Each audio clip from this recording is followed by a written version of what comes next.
नमस्कार, आदाब, सत श्री अकाल। स्वागत है आपका मैथ ब्रेन्स पे, India best online learning platform, जहां आपको मिलता है किंडरगार्टन से लेकर 12 तक का सारा education absolutely free of cost. Students, आप हमारे सारे वीडियोस एंड लेक्चर्स देख सकते हैं हमारे यूट्यूब चैनल से, वेबसाइट से या फिर हमारी ऐप से भी।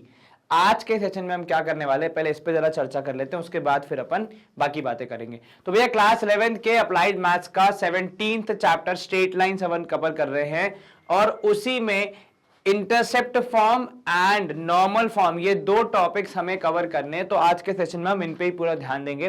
ज्यादा बड़ा नहीं होगा प्रोबेबली सेशन, मुश्किल से 1 से सवा घंटे में खत्म हो जाएगा। इसमें हम कॉन्सेप्ट को समझेंगे और कुछ एग्जाम्पल्स को प्रैक्टिस करके सेशन को एंड करेंगे। ठीक है, इतना सही करना है आज। कोई ज्यादा आपको यहाँ पे आज हार्डवर्क नहीं करना है, बस थोड़ा सा सोच समझ के चीजों को देखना है।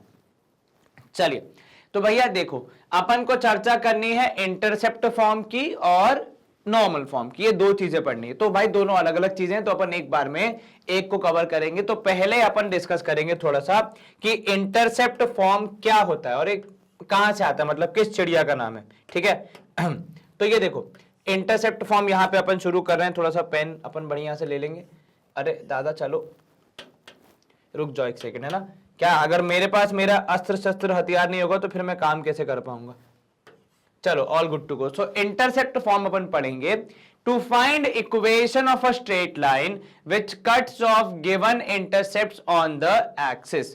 तो इंटरसेप्ट फॉर्म जो पिक्चर में आता है वो कब आता है, जब आपकी जो स्ट्रेट लाइन की इक्वेशन है वो कुछ इस प्रकार बनी है, या इस प्रकार उसका कह सकते हो आप कि इस प्रकार वो आपके ग्राफ पेपर पे आ रही है कि वो y और x एक्सिस पे इंटरसेप्ट काट रही है। ठीक है, इंटरसेप्ट मतलब y और x एक्सिस को वो टच करते हुए जा रही है। ठीक है, लेट अ स्ट्रेट लाइन से L cut off intercept a and b on the x and y axis respectively.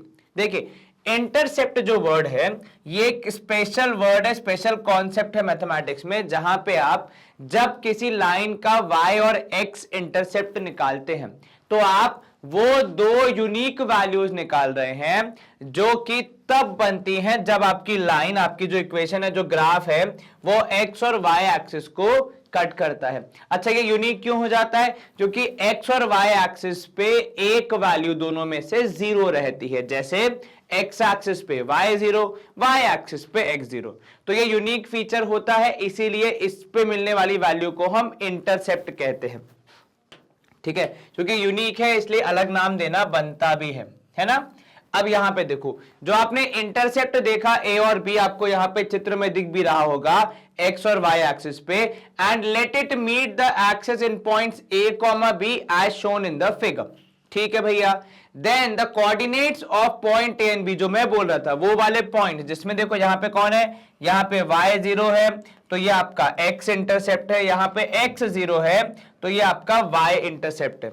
ठीक है, यूजिंग 2.5, अगर इन दो पॉइंट्स का इस्तेमाल करके मैं इक्वेशन बनाने की कोशिश करूं तो मेरे पास जो इक्वेशन बनेगी वो भैया 2 पॉइंट फॉर्म से आसानी से बन जाएगी, कुछ इस प्रकार कि y-0 गिवन दैट मैंने a, 0 को लिया x1 y1 और इसको लिया x2 y2। तो उस हिसाब से अगर मैं यहां पे लगाऊं 2 पॉइंट फॉर्म तो ये मेरा निकलेगा b-0 यानी y2 minus y1 upon x2 minus x1 0 minus a, इधर आया y-0, उधर आ गया x माइनस a। तो अगर आपको किसी इक्वेशन में ऐसी वैल्यूज दी हैं जो कि इंटरसेप्ट की पूरी प्रॉपर्टीज को, इंटरसेप्ट की क्वालिटीज को अगर वो क्या कर रही हैं, को वो जस्टिफाई कर रही हैं, तो उनकी मदद से आप इक्वेशन बना सकते हैं, और उसी को अपन यहां पे सीखने की कोशिश कर रहे हैं। आप सिंप्लीफाई करेंगे तो यहां देखिएगा कि y इक्वल टू, क्योंकि y-0 था तो केवल y बचा, माइनस ऑफ b अपॉन ए, ये वहां पे सब्ट्रैक्शन करके आया, इनटू x माइनस ए। अगर आप यहां पे लेंगे LCM तो चीजें आपस में सॉल्व होके कुछ इस प्रकार दिखेंगी, जिसको और सिंप्लीफाई करके मैं कुछ इस प्रकार मेरी इक्वेशन बना सकता हूं। ठीक है, which is the required equation of the line cutting off intercepts on A and B axis। ठीक है, this is known as intercept form। जब आपके पास intercepts अवेलेबल होते हैं तब हम कैसे किसी भी लाइन की इक्वेशन बनाते हैं, वो अभी हमने एक थ्योरेटिकल अप्रोच को समझा। क्वेश्चंस को भी अपन सॉल्व करेंगे और उसके बाद फिर अपन आराम से आगे बढ़ेंगे। ठीक है, ये आपने क्या समझा, ये आपने इंटरसेप्ट फॉर्म को समझा। अब अपन थोड़ा सा और आगे बढ़ते एक नॉर्मल फॉर्म और देख लेते, फिर अपन क्वेश्चंस को प्रैक्टिस करेंगे। ठीक है, नॉर्मल या फिर परपेंडिकुलर फॉर्म आपको जब भी किसी इक्वेशन का निकालना होता है तब आप क्या करते हैं। तो देखिए, किसी भी लाइन की इक्वेशन निकालनी है जिसमें आपको क्या दिया है, जिसमें आपको लेंथ ऑफ परपेंडिकुलर दी है। ठीक है, लेंथ ऑफ परपेंडिकुलर दी है फ्रॉम द ओरिजिन। भैया ओरिजिन एक यूनिक चीज है। देखो, किसी भी इक्वेशन को पता लगाने के लिए कुछ यूनिक चीजें आपको पता होनी चाहिए। तो अब आपने जब ओरिजिन से परपेंडिकुलर बनाई अपनी लाइन की तरफ, तो ये एक यूनिक चीज होगी जो कि कहीं और पे रिपीट नहीं होगी। जब तक आप यूनिक एलिमेंट्स को लेते रहेंगे तब तक आपकी इक्वेशन बनती रहेगी। जैसे हमने इंटरसेप्ट फॉर्म लिया था, तो वो जो इंटरसेप्ट वैल्यूज होती हैं वो हर लाइन की, हर इक्वेशन की अलग अलग होती हैं। ऐसा नहीं हो सकता कि किन्हीं दो लाइंस की एग्जैक्टली सेम इंटरसेप्ट आ जाए ना, अलग अलग ही आएंगी आप जब भी उनको ड्रॉ करोगे। ठीक है, तो यहां पे आपने जो डिस्टेंस निकाला परपेंडिकुलर से, उसकी सहायता से अपन बनाएंगे अपनी equation. And A is the angle which is perpendicular, which this perpendicular makes with the positive direction of x axis। तो ये परपेंडिकुलर डिस्टेंस एंड साथ में ये परपेंडिकुलर का एंगल। ठीक है सर, परपेंडिकुलर का एंगल तो 90 होगा ना। अरे मेरे भाई, परपेंडिकुलर का एंगल मतलब परपेंडिकुलर का x एक्सिस के साथ एंगल। ठीक है, उसकी बात हो रही है यहां पे। और यहां पे उन्होंने क्या बोल दिया, उसको a बोल दिया। क्या है वो, एंगल है। कौन, परपेंडिकुलर बना रहा है, मेक्स किसके साथ, positive direction of x axis के साथ। और ये चीज आप पहली बार नहीं पढ़ रहे हो, ये एंगल वाली बात आप पहले भी देख चुके हो कि जब भी हम किसी भी लाइन का थीटा निकालते हैं तो ऐसे ही कैलकुलेट करते हैं, राइट। तो एल अगर आपकी स्ट्रेट लाइन हो गई जो कि आपके एक्स एक्सिस से और वाई एक्सिस से पॉइंट ए और बी पे मिल रही है, ठीक है, उस पे आपने एक परपेंडिकुलर बनाई जिसकी लेंथ है पी। आपका एंगल अगर आप यहां पे देखोगे तो देखो एन ओ बी हो गया 90 माइनस ए। कौन सा, एन ओ बी एंगल। तो भैया एन ओ बी कितना हो जाएगा सर, एन ओ बी ये वाला एंगल हो गया जिसको हमने कहा 90 माइनस ए, क्योंकि उस तरफ वाला ऑलरेडी ए था तो ये हो गया 90 माइनस ए। ठीक है, इतना क्लियर है, कोई दिक्कत तो नहीं। ए ओ एन को आपने पहले ही बोल दिया ए, क्योंकि वो एंगल हमें चाहिए होगा। ठीक है, तो जब भी हमें किसी लाइन की इक्वेशन निकालनी है तो उसकी सहायता लगेगी ही। अब अपन यहां पे फटाफट देख ले। तो देखो, आपने यहां पे राइट एंगल ट्राइंगल में कॉस थीटा का इस्तेमाल किया। कॉस थीटा का इस्तेमाल करके आपने ओ ए की वैल्यू निकाली in terms of perpendicular and the angle. ठीक है, ऐसे ही आपने यहां पे साइन अल्फा भी निकाला, जो कि है किस मामले में, साइन अल्फा से निकाला आपने ओ बी, जो कि है इन the form of perpendicular and the angle. तो मुझे जो जो चीजें दी गई थी परपेंडिकुलर और एंगल, उनकी सहायता से मैंने यहां पे ओ ए और ओ बी निकाला। और अगर आप पीछे जाके देखो, so what is O A, sir O A है हमारा, यहां पे आप देखोगे तो एक्स इंटरसेप्ट। ठीक है ना। And what is O B, तो सर ओ बी आप देखोगे तो वो है वाई इंटरसेप्ट। स्पेलिंग का थोड़ा सा ध्यान रखना भैया, तुम्हें तो पता ही है मेरी अंग्रेजी कमजोरी है, गणित भी कमजोरी है। तो यहां पे हमने लिखा एक्स इंटरसेप्ट और वहां पे था वाई इंटरसेप्ट। ठीक है, तो अगर मेरे पास एक्स और वाई इंटरसेप्ट अब आ चुके हैं ओ ए और ओ बी के रूप में, तो अब मैं बड़ी आसानी से इक्वेशन बता दूंगा, क्योंकि मैं तो पहले ही सीख चुका हूं इंटरसेप्ट फॉर्म। ठीक है, जिसमें यहां पे आया आपका x इंटरसेप्ट, यहां पे आया y इंटरसेप्ट, और दोनों का x और y से डिवीजन करके आंसर आया 1। तो हमारी इक्वेशन क्या आ गई, x cos theta plus y sin theta equals to p। चलिए, स्क्रीन मैंने क्लियर कर दी है। आपको इंपॉर्टेंट यहां पे एक चीज जो रखनी है वो ये कि ये जो cos थीटा ऊपर आया था, ये बेसिकली उन्होंने एलसीएम लेके फिर p को कॉमन लेके वहां भेजा। वो सारी चीजें थी जिसको आपको समझने की आई थिंक अंडरस्टैंडिंग आपके पास है। और इसको हम कहते हैं नॉर्मल या फिर परपेंडिकुलर फॉर्म। क्या बोलते हैं हम इसको, हम इसको बोलते हैं नॉर्मल और परपेंडिकुलर फॉर्म। इस फॉर्म को या फिर इस तरीके से इक्वेशन बनाने के लिए आपको क्या क्या चाहिए होता है, सर हमको केवल एंगल चाहिए होता है जिसपे वो परपेंडिकुलर ड्रॉ हुआ है, और उस परपेंडिकुलर का डिस्टेंस चाहिए होता है। इससे हम इक्वेशन बना सकते हैं, कोई खास दिक्कत नहीं आएगी।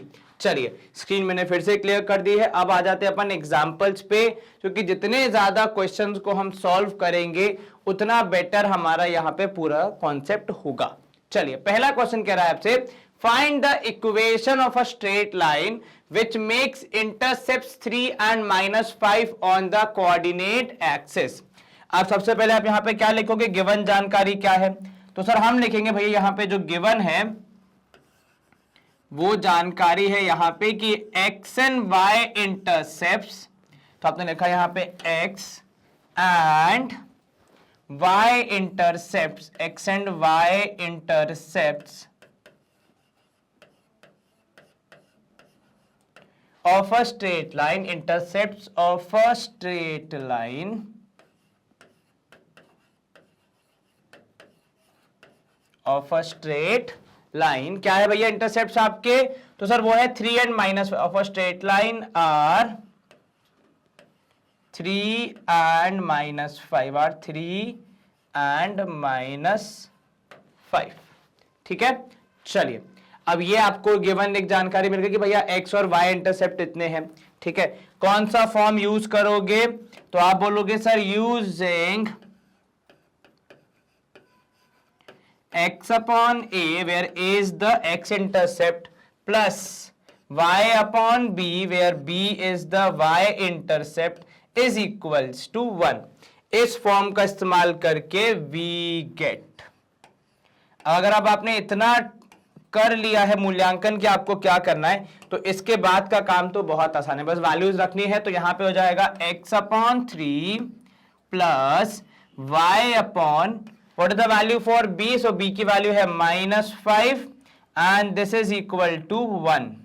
चलिए क्रॉस मल्टीप्लाई करेंगे आप, तो ये हो जाएगा, देखो यहां पे सबसे पहले x अपॉन 3 प्लस माइनस हो जाएगा माइनस, तो -y upon 5 is equal to 1। अब अगर आप एलसीएम लोगे तो आपकी इक्वेशन बड़ी आसानी से बन जाएगी। तो ये देखो 5x, क्योंकि क्रॉस मल्टीप्लाई हो जाएंगे basically, -3y upon 15 is equal to 1। ये कैसे आया सर, यहां पे बेस सेम करने के लिए यहां पे इंटू 5 किया, यहां पे किया इंटू 3 और फिर हमने आगे कैलकुलेशन किया। तो 5x - 3y equal upon 15 equals to 1। Required equation मेरी पे अभी बन जाएगी, तो आप लिखोगे यहां पे therefore 5x - 3y is equal to 15। अब आप इसको इधर लेके आओगे तो आप कहोगे रिक्वायर्ड इक्वेशन कितनी है भैया, required equation would be 5x - 3y -15 is equal to 0। Is this clear, यहां तक कोई दिक्कत जरा सी भी नहीं सर, इजीली हो गया यहाँ पे काम आपका। हाँ जी, स्क्रीनशॉट अगर आप लेना चाहें तो एक बार देख सकते हैं। अच्छा सवाल था, कोई खास दिक्कत नहीं आई हमें। चलिए स्क्रीन को हम यहाँ पे क्लियर करते हैं। ये था question number 1 as understanding question. Question number 2 देखो क्या कह रहा है, find the equation of a line that cuts off equal intercepts on the coordinate axis and passes through the point 2,3। अब देखो इक्वल इंटरसेप्ट का मतलब यह है कि जितनी उसकी x इंटरसेप्ट होगी उतनी ही उसकी y इंटरसेप्ट भी होगी। तो यहां पे जब मैं सवाल को सॉल्व करना शुरू करूंगा, मैं सबसे पहले यहां पे गिवन में क्या जानकारी लिखूंगा, तो सर हम गिवन में लिखेंगे यहां पे a line given a line L with equal intercepts या फिर ऐसा लिख दो line passing through 2,3, a line L1 लिख लो या सिर्फ L लिख लो, a line L passing through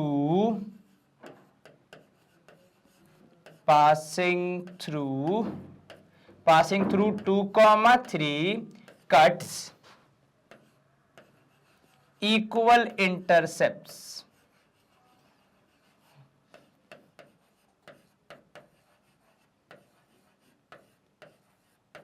ठीक है, a line L passing through 2,3 cuts equal intercepts, ये हमने यहां पे गिवन जानकारी में लिख दिया। अब अगर ये गिवन है तो सबसे पहला काम मैं क्या करूंगा, मैं बोलूंगा यहां पे कि let the intercepts, let the X and Y intercept B, let the X and y intercepts b, लिख दिया मैंने यहां पे, मान लो p। ठीक है, अब देखो हमने बोल दिया कि मान लो कि x इंटरसेप्ट और y इंटरसेप्ट जो कि आपस में बराबर हैं उनकी वैल्यू है p। तो यहां पे हम कहेंगे भैया using x upon a plus y upon b is equal to 1, we get, क्या मिलेगा आपको? तो सर हमको मिलेगा यहां से कि x अपॉन p, क्योंकि x और y इंटरसेप्ट दोनों बराबर है जिनका नाम a और b होता है, प्लस y अपॉन, प्लस करके लिखा मैंने क्या सब, plus y upon p is equal to 1। अब देखो दोनों के बेस में सेम वैल्यू, डिनोमिनेटर में सेम वैल्यू है, मतलब एडिशन इजी हो जाएगा। तो आप लिखोगे न्यूमरेटर में आ जाएगा x plus Y upon p is equal to 1। तो यहां पे आप कहोगे कि therefore x plus Y is equal to p। ये आपकी क्या हो जाएगी? ये आपकी कहीं ना कहीं हो जाएगी, अब ब्रैकेट में लिख दो, equation of L, line L। ठीक है, अब यहां पे आप कहोगे इंपॉर्टेंट बात कि अकॉर्डिंग टू क्वेश्चन, सवाल के हिसाब से पॉइंट 2,3 लाइज ऑन L। तो आप यहां पे कहोगे कि देयरफॉर आप यहां पे कहोगे देयरफॉर x की जगह आ सकता है 2, y की जगह आ सकता है 3, so 2 + 3 would be equal to p, which implies that p is equal to 5 होना चाहिए। Is this clear? क्या यहां तक कोई दिक्कत जरा सी भी नहीं? सर तो भैया हमारी इक्वेशन क्या हो जाएगी? तो आप यहीं से निकाल सकते हो कि therefore required equation would be x plus Y is equal to 5। ये जो लाइन की इक्वेशन है ये हमारा फाइनल आंसर हो, क्योंकि हमें p की वैल्यू पता करनी थी। जैसे हमने p की वैल्यू पता करी हमारा काम हो गया, इजीली हमें सॉल्यूशन मिल गया। स्क्रीनशॉट अगर आप लेना चाहें तो एक बार देख सकते हैं। अच्छा क्वेश्चन था, हमने डायरेक्टली कुछ भी सॉल्व नहीं किया, लेकिन इनडायरेक्टली हमने काफी सारा यहाँ पे अपना कॉन्सेप्ट को इस्तेमाल किया और अपना आंसर बताया। ठीक है, एग्जाम में ऐसे ही क्वेश्चन आएंगे तभी आपको मजा आएगा, है ना? क्योंकि अगर डायरेक्ट क्वेश्चन आ जाएंगे तो फिर कोई भी कर लेगा। चलो, अ straight line passes through point P A, B which bisects the part of the line intercepted between two axes. Show that the equation of the line is x upon a plus y upon b is equal to 2। चलिए, काफी सारी चीजें आपको यहाँ पे दिखानी है, बतानी है, उसके बाद आपका आंसर आएगा। तो यहां पे देखो कह रहा है आपसे कि अ straight line that passes through the point P A, B, तो जो पॉइंट है इससे पास हो रही है आपकी स्ट्रेट लाइन। ठीक है, एक स्ट्रेट लाइन है जो कि इस पॉइंट से पास हो रही है। अच्छा, इस पॉइंट की दूसरी खासियत क्या है कि ये बाइसेक्ट कर रहा है। किसको बाइसेक्ट कर रहा है? ये लाइन के उस पार्ट को कर रहा है, पार्ट ऑफ द लाइन। किस पार्ट को कर रहा है? जो कि दो एक्सिस के इंटरसेप्ट के बीच में है। ठीक है, दो एक्सिस के इंटरसेप्ट के बीच में है ना, उस पार्ट को कर रहा है ये बाइसेक्ट। मतलब अगर मैं आपको डायग्राम के हिसाब से दिखाऊं तो देखो, मान लीजिए ये हमारी y एक्सिस है, ये हमारी x एक्सिस है। अब अगर आपने कहा कि एक लाइन है जो कि यहां से पास हो रही है, तो देखो ये पॉइंट हो जाएगा कुछ something something, I don't know what exactly this point is, but all I know is कि इसके बीच में जो यहां पे पॉइंट होगा, ठीक है, उसके कोऑर्डिनेट्स हैं a, b। अच्छा, बीच में ये कैसे है कि यहां से यहां तक की दूरी बाइसेक्ट हो रहा है, तो मतलब नीचे तक की दूरी के बराबर हो, केवल ये पॉइंट तक, इसके पार नहीं, इस पॉइंट तक। ठीक है, अब हमें क्या बताना है? हमें बताना भी है कि जो कोऑर्डिनेट्स होंगे वो क्या होंगे। अब देखो, बाइसेक्ट का मतलब क्या होता है? दो बराबर हिस्से करना। ठीक है, तो यहां पे देखो हम सबसे पहले क्या लिखेंगे? सबसे पहले हम यहां पे लिख देंगे गिवन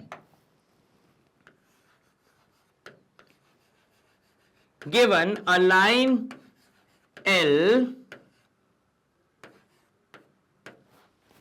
ठीक है, अ line L passes through passing through लिख दो, पासिंग थ्रू व्हाट सब, पासिंग थ्रू P, जिसको हमने ब्रैकेट में लिखा A, B, ठीक है, passing through A, B, cuts X and Y axis, X and Y axis at point C and D respectively, ठीक है, ये हो गया एक। और क्या दिया मुझे यहां पे सर, साथ में ये दिया कि also point P bisects CD। Sir ये CD लाइन क्या है? CD लाइन वो लाइन है जो कि दोनों एक्सिस के बीच में जो लाइन का पार्ट है ना, उसको रिप्रेजेंट कर रहा है CD। क्योंकि मैंने क्या लिखा कि जो लाइन है ये एक्स और वाई एक्सिस को कट कर रही है या फिर उससे इंटरसेक्ट कर रही है, किस पॉइंट पे? पॉइंट C और D पे। तो अगर आपको कट वर्ड नहीं लिखना है, आपको प्रॉपर अपना ज्योमेट्री का लैंग्वेज यूज करना है, तो इंटरसेप्ट्स लिख दो, ठीक है, intercepts X and Y axis at C and D respectively. देखो मैं आपको डायग्राम बना के भी दिखाता हूं मेरा क्या कहना है। ये रहा X axis, Y axis, X axis, ठीक है। उसके बाद ये बनाया मैंने लाइन का एक हिस्सा, ठीक है, जिसमें मिडिल में था पॉइंट P, ये है पॉइंट D और ये है पॉइंट C, ठीक है। इतना क्लियर है? यहां तक कोई दिक्कत तो नहीं, जरा सी भी नहीं सर।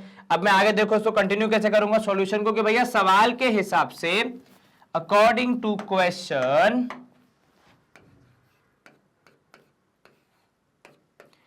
P बाइसेक्ट्स, या P is mid point of CD।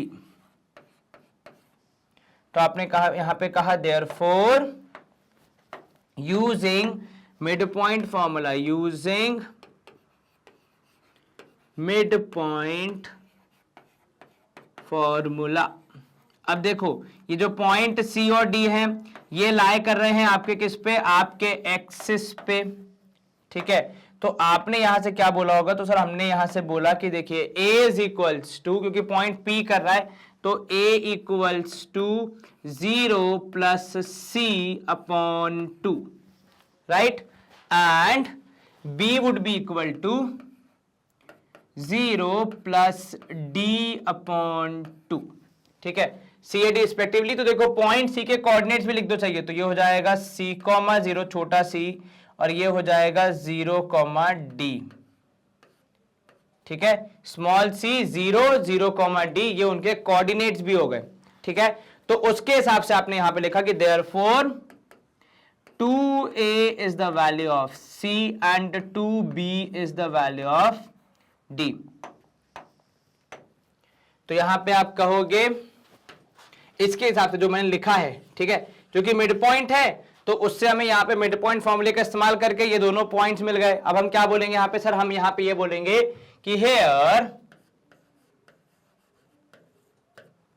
X intercept, क्योंकि आपको वो पॉइंट मिल गया, ठीक है, एक्स इंटरसेप्ट जो कि C से निकला होगा वो है 2A, ठीक है, एंड y इंटरसेप्ट जो कि पॉइंट B से निकला है, सॉरी पॉइंट D से निकला है, वो है 2B, ठीक है।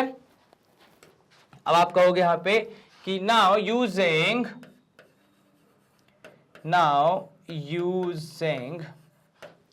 कौन सा sir? x upon A where A is the intercept plus y upon B where y intercept होता है B की value equal to 1, we get. इसका इस्तेमाल करके हमें क्या मिलेगा सर? हमें मिलेगा यहां पे हमारा final equation, that is x upon 2A plus y upon 2B is equal to 1। अब देखो यहां पे a और b तो कॉमन आ नहीं सकते, 2 आ सकते, तो मैंने 1/2 कॉमन ले लिया।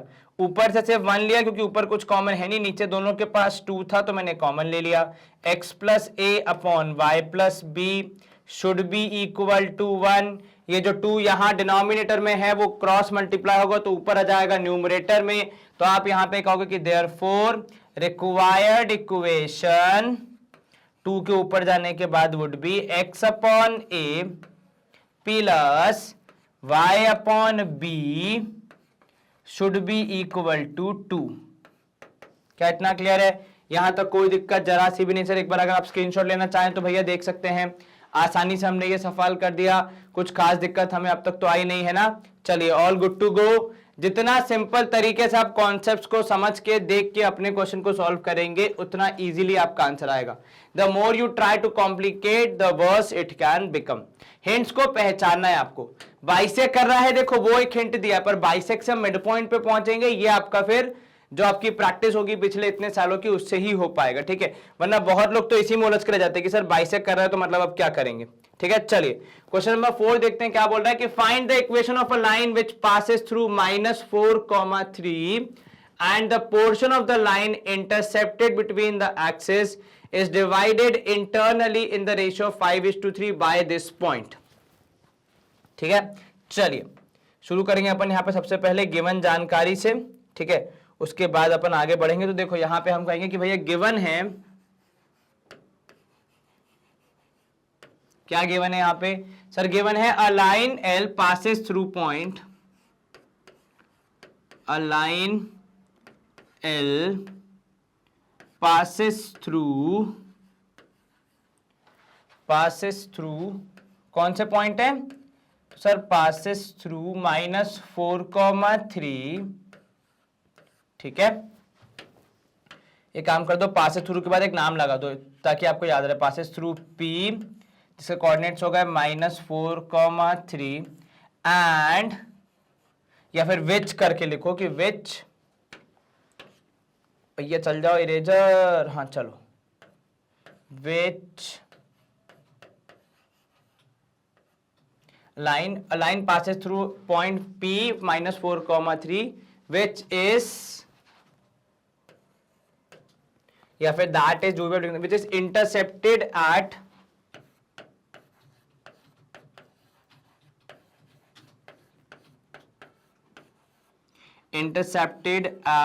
x and y axis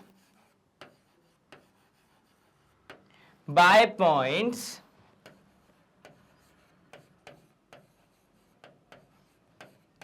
C and D, ठीक है।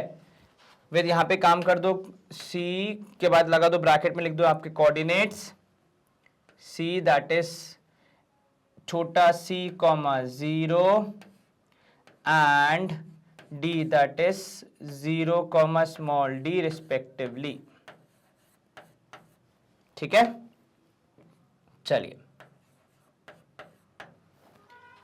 A line passes through P -4,3 which is intercepted by which, मतलब a line, तो which is यहाँ पे नहीं, that is, या फिर ऐसा लिख सकते हो a line passes through 4,3 and is intercepted by at x and y axis by points 3। हाँ, तो उसके बाद एक और चीज क्या लिखोगे also, गिवन में आपको ये भी लिखना है कि P divides, ठीक है, P divides CD in ratio of 5:3, in ratio of 5:3। चलिए अब देखो, क्योंकि मुझे ये पता है कि इनके कोऑर्डिनेट C, 0 एंड 0, D होंगे, तो मेरे कैलकुलेशन का काफी बड़ा पार्ट यहाँ पे कंप्लीट हो जाता है। मैं यहाँ पे सबसे पहले क्या लिखूंगी, कौन सा फॉर्मूला यूज कर रहा हूं। तो जब तक मुझे कोऑर्डिनेट्स नहीं पता होंगे C और D के, तब तक मैं इंटरसेप्ट नहीं ला पाऊंगा, और इंटरसेप्ट नहीं ला पाऊंगा तो फिर आंसर नहीं आएगा। तो आप कहोगे यूजिंग सेक्शन फॉर्मूला, क्योंकि अगर डिवीजन का रेशियो दिया है और आपको कुछ पॉइंट्स दिए हैं और कुछ निकालने हैं, तो सेक्शन फॉर्मूला से बेस्ट कोई आंसर आपके पास या कोई ट्रिक आपके पास नहीं है, ठीक है। तो सेक्शन फॉर्मूले का यूज करके वी गेट, सबसे पहले आपने यहां पे लिखा कितना, तो सर वो है -4, तो -4 इक्वल्स टू, अब व्हाट इज द फॉर्मूला, तो सर वो होता है m1 व x2, तो 5 × 0 प्लस 3 × -4 होल डिवाइड बाय, नहीं 3 × what, 3 × c हो जाएगा ना, -4 कहां से, हाँ 3 × c अपॉन 5 + 3 = 8, ठीक है। वहीं दूसरी ओर आ रहा है 3, तो आपने कहा 3 इज इक्वल्स टू 5 इंटू कितना d plus 3 into 0, c comma 0 and 0 comma d, बिल्कुल ठीक है, होल डिवाइड बाय 5 प्लस 3 यानी 8। चलिए अब हम अगर इसको सॉल्व करेंगे तो यहां पे आप देखोगे 8 4 हो जाएगा -32, ठीक है, 5 इंटू 0 इज 0, तो ये हो जाएगा 3c इक्वल्स टू -32, ठीक है। और यहां से आपको कितना मिलेगा, तो सर यहां से मुझे मिलेगा, अगर मैं देखूं यहां पे तो जाएगा 8 तिया 24 24, है ना, तो जाएगा 24 इक्वल्स टू 5d। तो यहां से मुझे c और d की वैल्यू मिलेगी जो कि मुझे देंगे मेरे x और y इंटरसेप्ट, ठीक है। तो c की वैल्यू मिली -32/3 और d की वैल्यू मिल रही है 24/5। यह आ गया सेक्शन फॉर्मूले का इस्तेमाल करके c और d की वैल्यू। Is this clear? क्या यहां तक कोई दिक्कत जरा सी भी नहीं? सर ये तो बड़ी आसानी से कर लिया मैंने, चलिए बहुत बढ़िया। अब इसके बाद आप क्या करेंगे, सर c और d की वैल्यू आ गई तो प्रोबेबली हमारा मेजॉरिटी ऑफ काम हो ही गया। अब बस हमें इसे रखना है आपके इंटरसेप्ट वाले फॉर्म में। तो आप कहोगे यहां पे कि here x intercept is how much, तो सर x इंटरसेप्ट यहां पे आप देखेंगे अगर वो हुआ होगा तो ये हो जाएगा -32/3, है ना, एंड y इंटरसेप्ट जो आएगा आपका y कितना सर, वो आएगा 24/5। अब आप यहां पे यूज करेंगे भैया इंटरसेप्ट फॉर्म, और जैसे ही उसको यूज करेंगे वैसे ही आपका आंसर आ जाना चाहिए। तो आपने यहां पे कहा यूजिंग, भैया कलर कैसे चेंज हो गया, चलो ये रहा, है ना, तो आपने कहा यहां पे कि using intercept form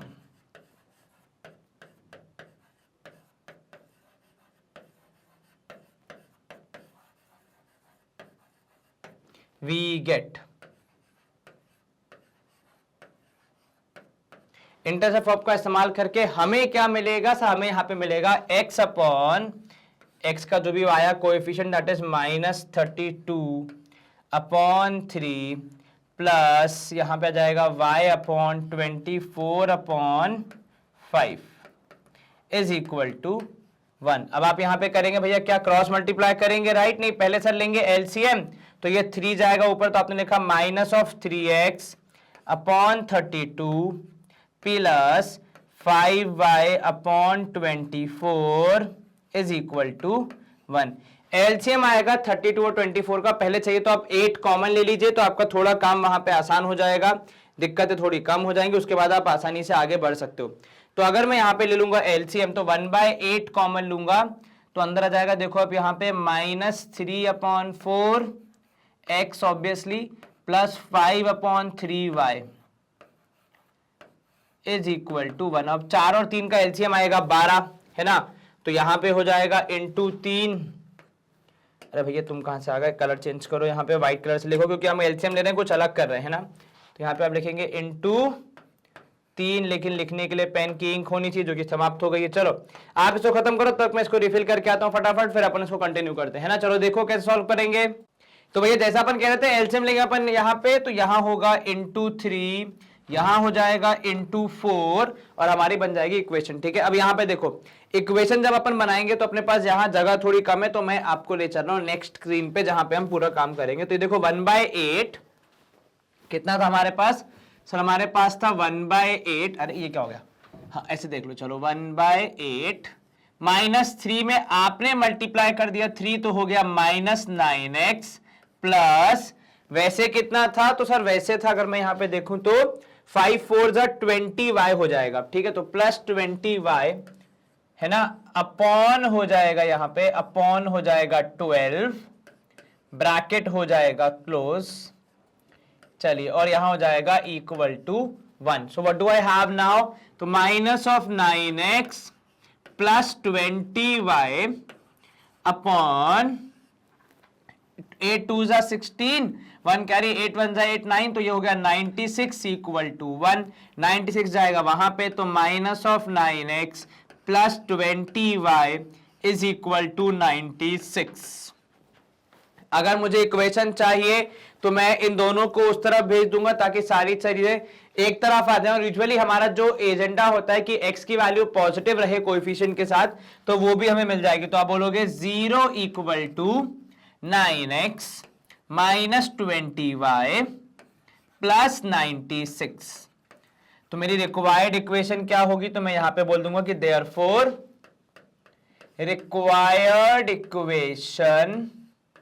required equation would be 9x minus 20y plus 96 is equal to 0 होनी चाहिए।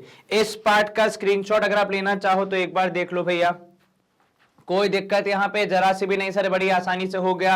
इसके पिछले पार्ट का स्क्रीनशॉट अगर आपने नहीं लिया तो यहां पे अब आप इसको ले सकते हैं एक बार बड़े आसानी से, है ना। All good to go. Example number 4 हमारा यहां पे समाप्त हो रहा है। अच्छा क्वेश्चन था, थोड़ी मेहनत लगी पर अ वेरी गुड क्वेश्चन तो सॉल्व। चलिए क्वेश्चन नंबर 5 हम और देख लेते हैं। यहाँ पे ये भी अच्छा सवाल है। क्या कह रहा है आपसे कि find the equation of the lines which cut off intercept on the axis whose sum and product are 1 and -6 respectively। तो यहां पे देखो, सबसे पहले आप क्या बोलोगे यहां पे कि भैया late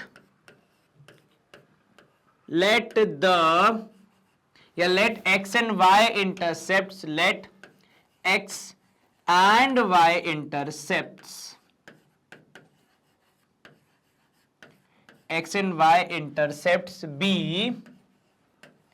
A and B respectively।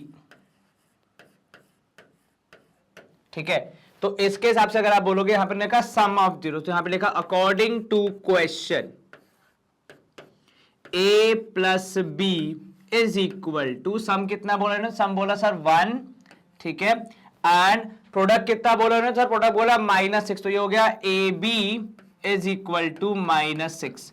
अब जितना गणित मुझे आता है यहां से मुझे एक इक्वेशन मिलेगी कि therefore b is equals to 1 - a, और इस इक्वेशन को मैं क्या करूंगा, इस इक्वेशन को मैं यहां पे रख दूंगा।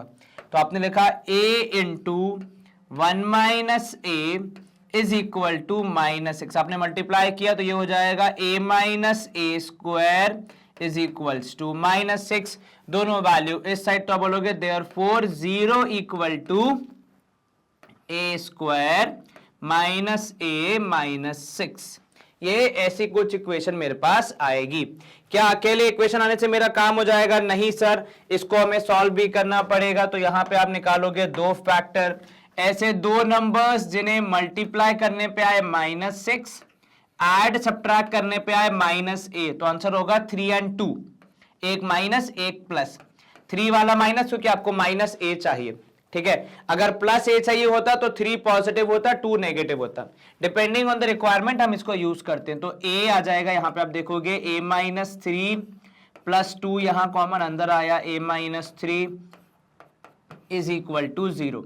तो a आ सकता है यहां पे, आप देखोगे जो दो फैक्टर आएंगे आपके वो जाएंगे a - 3 या फिर a + 2 इज इक्वल टू 0। तो therefore a is equals to या तो 3 या फिर -2।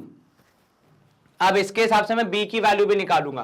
तो अगर हमने लिखा यहां पे कि देखो if a is equals to 3, b would be equal to कितना, if a is equals to 3 b would be कितना, तो सर 1 - a के तहत -2, राइट। तो ये आपके पास एक वैल्यू आ गई। और दूसरा आ गया कि if a is equals to, ठीक है, if a is equals to -2 तो b की वैल्यू कितनी आ जाएगी, तो b would be equal to, यहां पे हम रखेंगे 1 - -2 वुड बी +2, तो 1 + 2 आ जाएगा 3।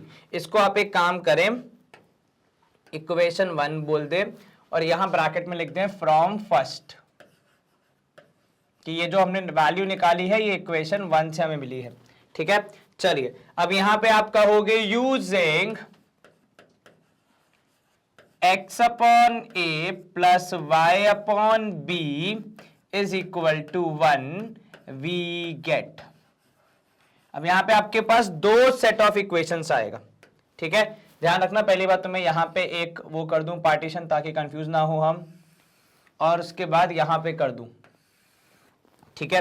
तो लिखा मैंने यहां पे कि for A is equals to, for A is equals to 3 and B is equals to -2.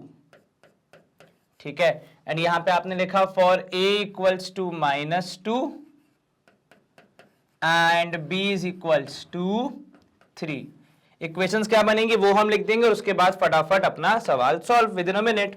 चलिए, तो यहां से बनी x/3 प्लस y/-2, तो x/3 plus y/-2 is equals to 1. LCM लिया मैंने तो -2x प्लस 3y/3 2 हो जाएगा -6. गिवन दैट मैंने माइनस साइन का इस्तेमाल किया है. अगर मैं माइनस साइन को ऐसे ना लेके जाऊं तो मैं ऐसे भी लिख सकता हूं इसको. देखो कि ये है भैया x/3 माइनस y/2 और अब ले लू मैं एलसीएम तो अब हो जाएगा भैया 2x minus 3y/6 is equals to 1. ये 6 वहां जाएगा तो देयरफॉर इक्वेशन आएगी आपकी 2x minus 3y is equals to 6. ये हमारी रिक्वायर्ड इक्वेशन हो गई. आपको अगर यहां पे लिखना है इसको स्टैंडर्ड फॉर्म में तो आप लिखोगे यहां पे कि required equation is 2x minus 3y minus 6 equal to 0. ये एक तरीका हो गया इक्वेशन निकालने का, क्योंकि मुझे पास a और b की दो अलग अलग सेट ऑफ वैल्यूज आई थी. सेकेंड सेट में हो जाएगा x/-2. कितना भैया सर? ये आया x/-2 plus y/3 is equal to 1. आपने लिया एलसीएम तो ये हो जाएगा 3x माइनस 2y, क्योंकि ये -2 इंटू y हो जाएगा तो -2y/3 2 यहां पे आप करोगे -6 इक्वल टू 1. तो ये देखो कितना हो गया सर? ये हो गया 3x minus 2y equal to -6. -6 आएगा इस तरफ तो आपकी इक्वेशन क्या हो जाएगी? तो सर ये हो जाएगी 3x minus 2y plus 6 equal to 0. ये है मेरी required equation for the second case. दो केस हुए ना यहां पे, एक ये वाला जिसमें a की वैल्यू थी 3, b की वैल्यू थी -2. सेकेंड वाला अलग केस हुआ जिसमें a की वैल्यू अलग थी और b की वैल्यू कुछ और थी. ठीक है, उसके हिसाब से मैंने सॉल्व किया. यहां पे ये पहला वाला तो 2x माइनस 3y माइनस 6 ये एक इक्वेशन, दूसरी 3x minus 2y plus 6 equal to 0 ये second set of equation. Clear है इतना? स्क्रीनशॉट अगर आप लेना चाहें तो एक बार देख सकते हैं. कुछ कॉन्सेप्ट क्लास 9th के लगे, कुछ 10th के, कुछ 11th के, कुछ 12th के नहीं लगे, 11 तक के लगे. मैं डरा रहा हूं खाली, एक बार देख लो चाहिए तो. All good to go. हम करेंगे स्क्रीन को clear and we move to our next question. चलिए क्वेश्चन नंबर 6 देखिए. यहां पे कह रहा है आपसे कि आपको एक लाइन की इक्वेशन बतानी है जिसके बारे में आपको क्या कहा है, of on which length of perpendicular from origin is 4 units. तो ये आपको बताया गया है.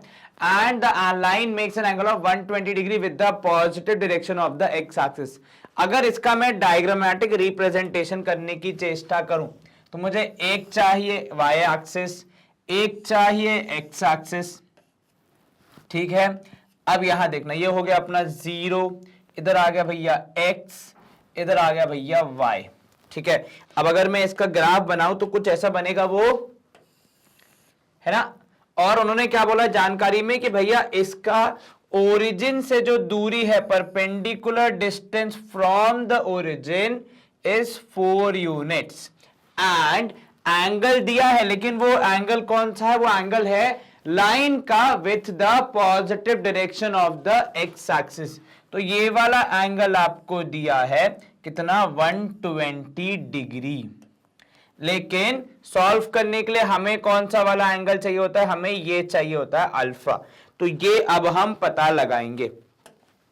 ठीक है, तो देखो सवाल का सॉल्यूशन कैसे शुरू होगा. तो सर हम यहां पे पहले तो लाइन को एक नाम दे देंगे. तो यहां पे हम लगेंगे कि लेट ए बी या पी क्यू जो भी आप लिख रहे हैं. ठीक है, तो let A B the line, A B the line whose line जिसका whose angle with the whose angle with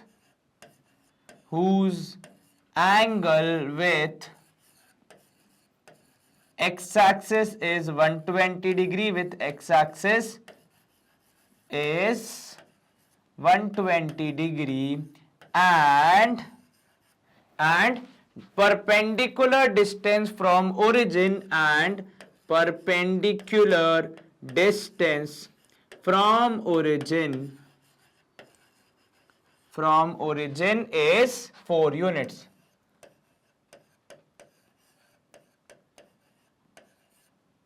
ठीक है, हाउ मच इज 4 यूनिट्स। ये दोनों चीजें आपको यहां पे बताई गई हैं। ठीक है, कि जो परपेंडिकुलर जिसका जो एंगल है वो है 120 डिग्री और जो परपेंडिकुलर डिस्टेंस है ओरिजिन से वो है 4 यूनिट्स का। ठीक है, ये आपने लिख दिया। अब यहां पे देखना, हम अगर नाम दे दें यहां पे तो ये हो गया ए और ये हो गया यहां पे बी। ठीक है, अब यहां पे देखो, सबसे पहले हम यहां पे बात करेंगे क्योंकि देखो मुझे अगर सॉल्व करना है तो मेरे पास जो एक अप्रोच है कौन सी वाली, नॉर्मल वाली, उसमें मुझे परपेंडिकुलर के साथ एंगल भी चाहिए होगा। ठीक है, और जो मेरा गणित का नॉलेज कहता है कि अगर मैं इस ट्रायंगल पे ध्यान दूं, ठीक है, इस ट्रायंगल पे अगर मैं थोड़ा कॉन्सेंट्रेट करूं तो मेरे पास वहां पे एक इंपॉर्टेंट कॉन्सेप्ट है जिसकी मदद से मैं अपना क्वेश्चन सॉल्व कर सकता हूं, और वो क्वेश्चन है exterior angle property. Using exterior angle property क्या मिलेगा मुझे भैया? तो sir using exterior angle property we get, what do we gate?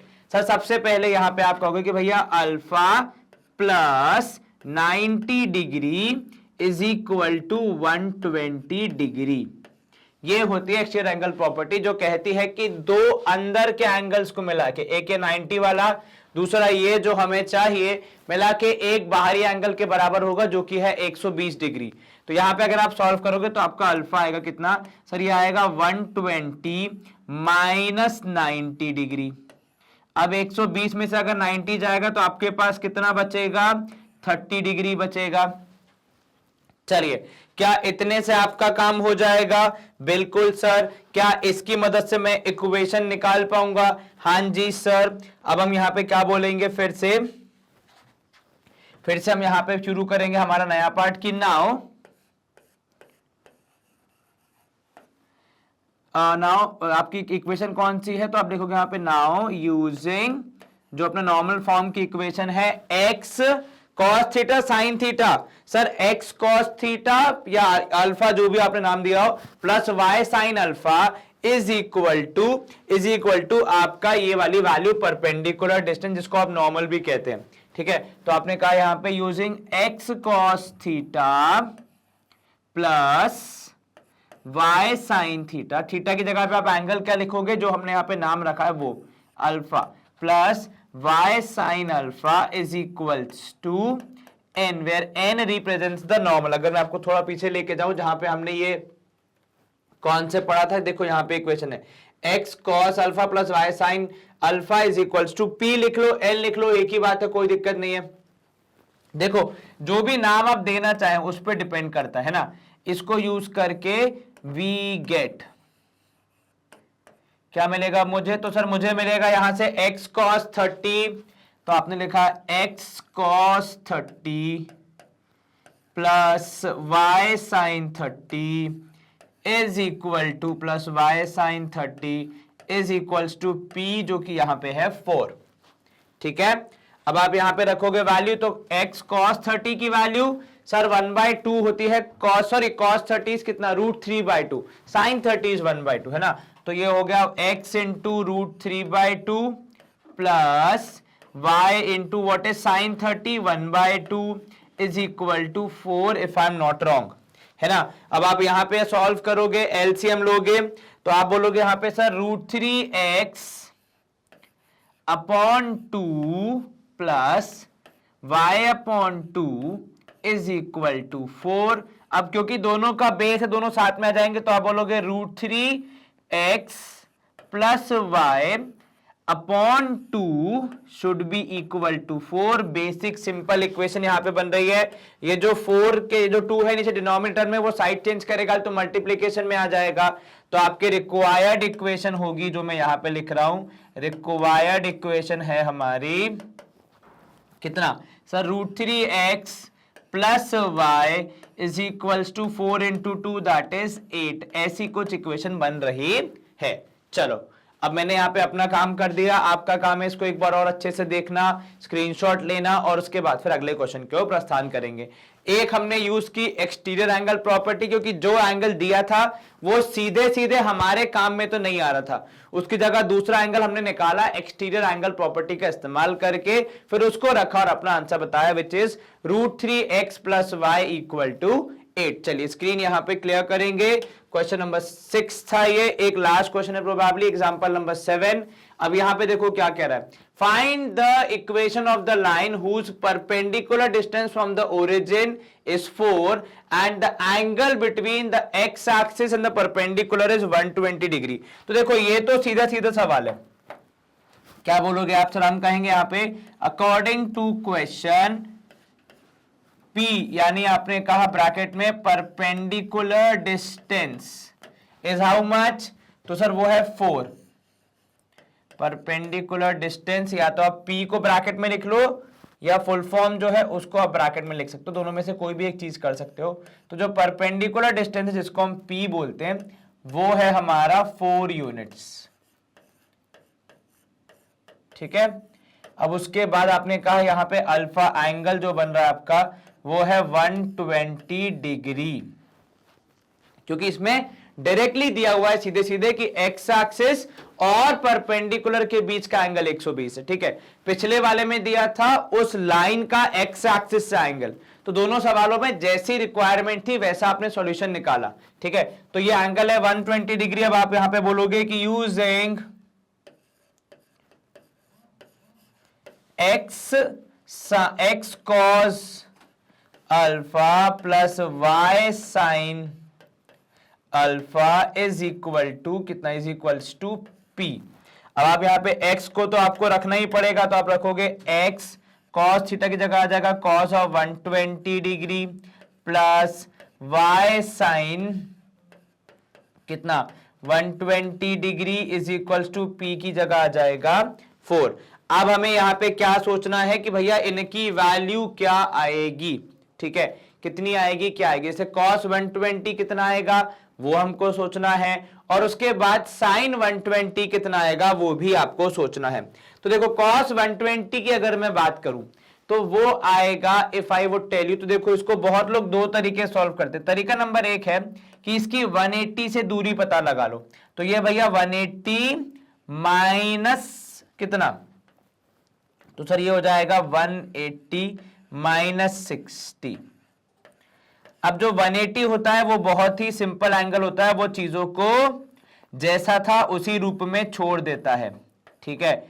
वहीं अगर आप, मैंने क्या किया, मैंने 120 को लिखा 180 माइनस 60, बहुत ही सिंपल सा गणित है, ठीक है। अब आप यहां पे देखोगे तो ये हो जाएगा x into minus of cos 60 degree, क्योंकि 180 में चेंज नहीं होता। अगर 90 प्लस 30 करते जो करेक्ट है तो फिर आपका चेंज हो जाता कितना सर, वो हो जाता फिर 90 प्लस 30 में, जैसे 90 माइनस थीटा में चेंज होता है 90 प्लस थीटा में भी चेंज होता है, तो कॉस का हो जाता उसका अपोजिट वाला, ठीक है, जो आपको पता ही है रेसिप्रोकल जो है, ठीक है। जैसे साइन का कॉजेक, कॉजेक का सेक और टैन का कॉट, ठीक है, वो हो जाता।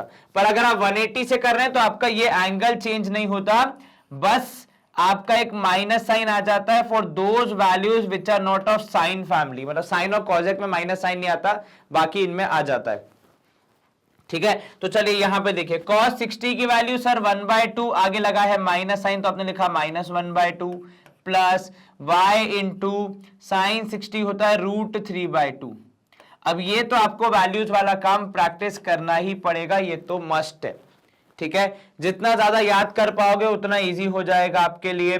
बेसिक रूल ध्यान रखना कि अगर 180 से माइनस कर रहे हैं तो हमारा ट्रिग्नोमेट्रिक रेशियो चेंज नहीं होता, 180 से प्लस कर रहे हैं तब भी चेंज नहीं होता, लेकिन जब आप 90 से प्लस या माइनस करते हो तो वो रेसिप्रोकल हो जाता है, जो कि आपने कक्षा 10वीं में थोड़ा बहुत पढ़ा होगा, है कि नहीं।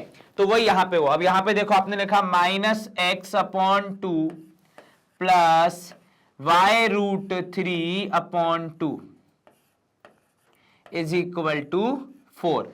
अब ये यहाँ पे आप क्या करोगे सर, ये जो माइनस एक्स आया था, अगर हम यहाँ पे -1/2 कॉमन ले लेंगे तो क्या हो जाएगा सर, जो x पॉजिटिव है वो तो पॉजिटिव ही रहेगा, सॉरी नेगेटिव है तो वो पॉजिटिव होता है क्योंकि आपने माइनस साइन बाहर खींचा है, लेकिन जो प्लस है वो बन जाएगा माइनस, अंदर आ जाएगा y√3, कुछ इस प्रकार। कई लोग इसको √3y भी लिखते हैं, मर्जी आपकी है, आप कैसे भी लिखें। इन2 यहाँ पे हो जाएगा इक्वल टू 4, ये -1/2 साइड चेंज करेगा तो आपने लिखा x minus √3y is equals to 4 into 2/-1, right, simple basic understanding. x minus √3y is equals to 4 2 8 होगा, लेकिन आप लिखोगे -8 क्योंकि आपने वहां पे देखा कि 4 2 8 और नीचे का माइनस साइन है, तो वो भैया साथ में ही जाएगा, ठीक है, तो -8 हो जाएगा। तो आपकी जो रिक्वायर्ड इक्वेशन होगी वो देखो यहां पे क्या बनेगी, तो सर हमारे हिसाब से वो बनेगी x minus √3y plus 8 is equal to 0। इतना क्लियर है, यहां तक कोई दिक्कत जरा से भी नहीं सर, बड़ी आसानी से हो गया। चलिए स्क्रीनशॉट अगर आप लेना चाहें तो यहां पे आप देख सकते हैं, it's a very good question, आपने इजीली सॉल्व कर दिया। अब हम करेंगे यहां पे स्क्रीन को क्लियर, प्रोबेबली हमारा सेशन होना चाहिए समाप्त क्योंकि हमने सारे क्वेश्चंस प्रैक्टिस कर लिए। यस, लेकिन सेशन एंड करने से पहले कुछ इंपॉर्टेंट इंफॉर्मेशन जो कि आपके लिए बहुत जरूरी है फॉर योर फ्यूचर स्टडीज। सबसे पहली बात तो ये कि हमारा जो ये चैनल है इस पे 10 मिलियन से ज्यादा सब्सक्राइबर्स हो चुके हैं। अगर आपने अब तक इस फैमिली को ज्वाइन नहीं किया है, चैनल को सब्सक्राइब नहीं किया है, तो जल्दी से कर लीजिए। उसका सबसे बड़ा एडवांटेज ये होगा कि आपको रेगुलर नोटिफिकेशंस मिलते रहेंगे, जिससे आप इन सिंक रहेंगे विद द टीचर्स और आपको पता चलते रहेगा कब किस टीचर ने क्या नई चीज पढ़ाने के लिए नया लेक्चर अपलोड किया है। हमारे इस चैनल पे 40,000 से ज्यादा वीडियोस ऑलरेडी अपलोडेड हैं। इतने सारे वीडियोस क्यों? क्योंकि भैया इतने सारे क्लासेस हम पढ़ाते हैं, इतने सारे टीचर्स हैं, इतने सारे सब्जेक्ट्स हैं, तो फिर हमें हमारे स्टूडेंट का कोई भी सब्जेक्ट ना छूट जाए इस बात की हमेशा कंसर्न रहती है। इसलिए हमारे इतने सारे लेक्चर्स हैं और इसीलिए बहुत सारे विद्यार्थी कई बार हमारे लेक्चर्स को नहीं सर्च कर पाते हैं because of the YouTube algorithm. तो उसका हमने इलाज क्या सोचा है, जो कि बहुत से स्टूडेंट्स ने यूज करना इस्तेमाल कर दिया, ये दो ऑप्शन जहां पे आपको कहते हैं हमारी वेबसाइट और ऐप, मैनेट ब्रेन्स की है वेबसाइट और ऐप है, हमारी ही टीम ने बनाई है। इनका बेस्ट जो आप कह सकते हो फीचर वो ये है कि यहाँ पे सारा कंटेंट क्लासिफाई हो जाता है। जैसे क्लास 12th का है तो भैया साइंस का अलग, कॉमर्स का अलग, ह्यूमैनिटीज का अलग, दूसरे सब्जेक्ट हैं तो इसके अंदर भी फिर आपको सब्जेक्ट वाइज क्लासिफिकेशन मिलता है और सब्जेक्ट के अंदर चैप्टर वाइज मिल जाता है and type of video wise भी क्लासिफिकेशन आपको मिल जाता है, जिससे कि आप सारे lectures in a proper flow, in a proper sequence easily हमारे टीचर से पढ़ सके। तो अब तक इन दोनों का इस्तेमाल अगर आपने यूज नहीं किया है तो इसको जरूर करिएगा। आई एम डैम श्योर आप इसके बाद यूट्यूब का इस्तेमाल थोड़ा कम कर देंगे। चलिए, और हाँ, ये दोनों ही चैनल, दोनों ही ऑप्शंस 100% फ्री टू वॉच है लाइक एवरी अदर ऑप्शन।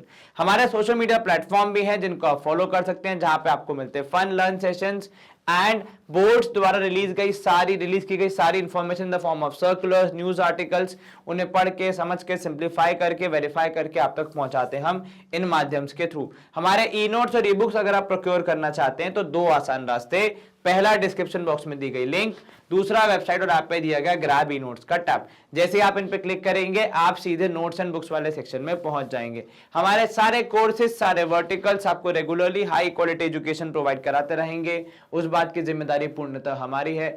आप बस पूरी शिद्दत, लगन, मेहनत से पढ़ाई कीजिए ताकि आपकी भी एक मुस्कुराती हुई तस्वीर यहाँ इन बच्चों के साथ आ सके, क्योंकि इन्होंने अपने पूरी मेहनत से इन गोल्स को अचीव किया है और आप भी गोल को अचीव करेंगे तो भैया बढ़िया परिवार में खुशहाल माहौल रहेगा, हम भी बहुत गौरवान्वित फील करेंगे और आपका करियर अच्छा होगा। अपना ध्यान रखें, अच्छे से पढ़ाई करें and yes, take very good care of your health. All the best for the examination, क्योंकि आजकल हर हफ्ते होते रहते हैं। Bye bye, see you soon, take care.